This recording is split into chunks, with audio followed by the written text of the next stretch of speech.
Join your hands, join your hearts, join your voices and fight. Hold on, Ukraine. Music from Ukraine, sent by Joseph Lindsley this morning. Tell us about this song, Joe, and why you thought we should play it today.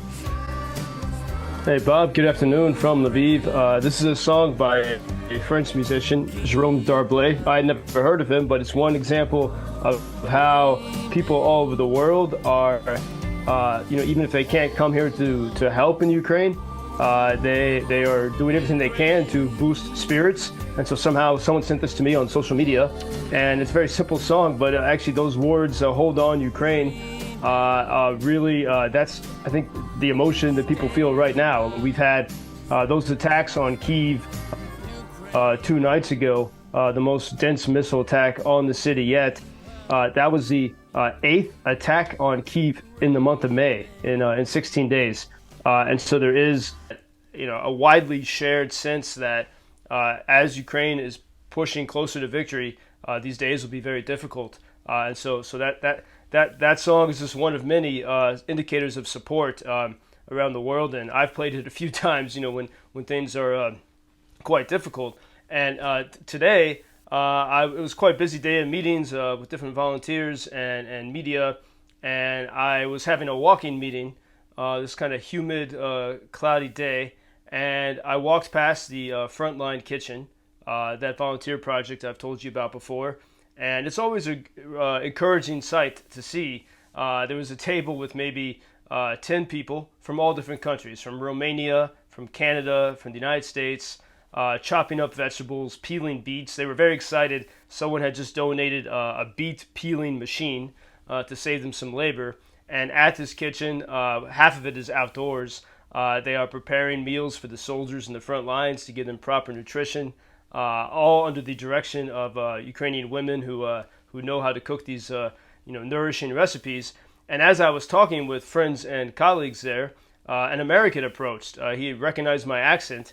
His name is Jim from West Naperville. And so I said, wow, just about 1 hour I'll be speaking on WGN Radio with Bob Sirott. And Jim said, wow, everyone knows who Bob Sirott is. and he's a Chicago businessman who traveled here to Ukraine, he said, to keep his life focused with a purpose. He was so compelled by the stories he'd seen. And yesterday he was helping put together first aid kits for soldiers.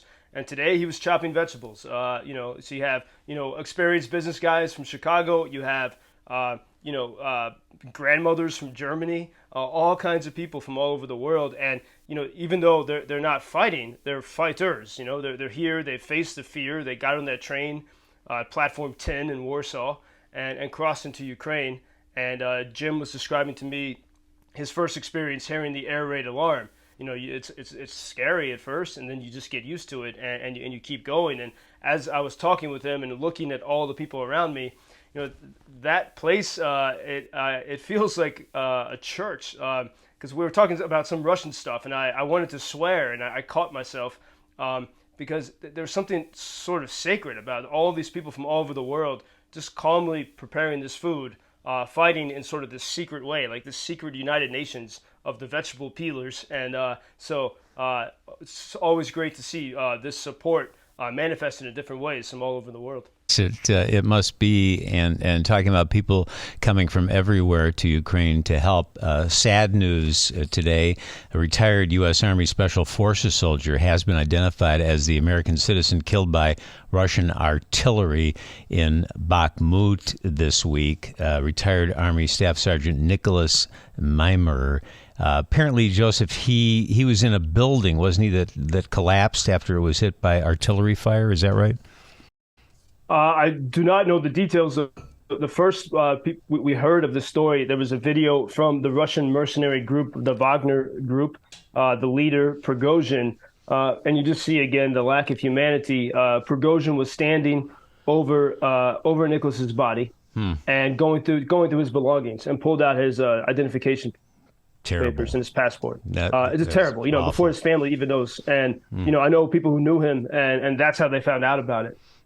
and he's from Boise, Idaho, and you just see the monstrous nature of on the Russian side, and in Bakhmut. I mean, the latest indications are that the Russians are progressing forward. You know, they already had about 95% of the city, and it's not even a city anymore. It's totally destroyed. Pushing forward, but the Ukrainians continue to seem to make progress in the northern and southern flanks.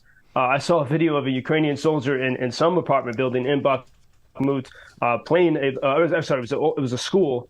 You can't recognize anything anymore, but there was a piano there, and amid the shelling, you could hear the piano play.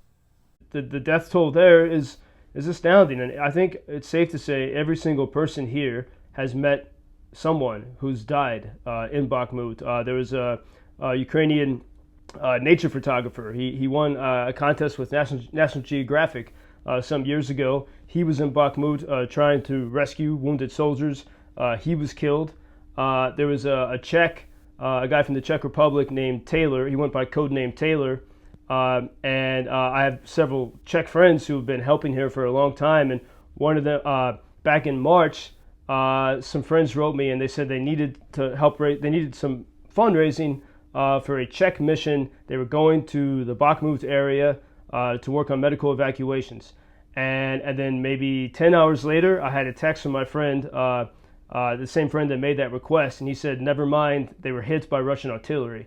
And one of those guys was this Czech guy, codenamed Taylor, and he was severely wounded. They were able to get him to a hospital in Prague, and he died 2 days ago in the hospital. And so the toll of the Ukrainians and the foreign volunteers who come here is exceedingly high. And then that's why it's still amazing that you see, like these civilians that come here to Lviv, and then as the first chance they get, they catch a ride and they go east and help in different ways, who are totally, I wouldn't say fearless, but they face their fear.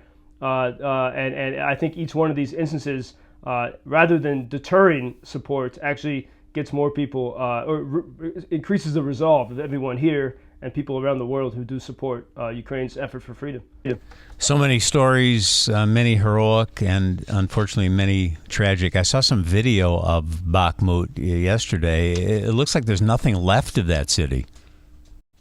Yeah, I mean, it looks like it was hit by a slow motion nuclear bomb. I mean, it took a lot longer, but it's the same effect. And it's, as I said, I was there in almost a year ago now in June, and there was fighting maybe 3 miles outside of the city, and the Russians would shell it pretty often. But after, almost a year of shelling, the city is unrecognizable. And again, I think this might be part of the Kremlin's. I mean, Russia has tried to say that Russian speakers were oppressed in eastern Ukraine, which is ridiculous. That's the language that they were speaking. Those cities like Bakhmut, since Ukraine's revolution of dignity in 2014, were transforming. Because in 2014, Ukrainians began to take control of their society away from the pro-Russian, Soviet-minded oligarchs. And so Bakhmut was a city of, you still have the Soviet apartment buildings everywhere, but a city of beautiful parks on a river. There was a well-known vineyard there, and it was a nice place to raise families by all accounts, and it's gone. Hard to believe it was like that when you see it now. Joseph Lindsley in Ukraine. Thank you, Joe, and we'll connect tomorrow. Until tomorrow. Thank you, Bob. Thank you for introducing Ukraine on your social media pages. That's very important that much more people can get more information about the situation here and how everybody can help Ukraine to stay stronger and to save all the world. Что он сказал? Well, which side are you on? На чьей ты стороне? Come on now. Oh, which side are you on? На чьей ты стороне?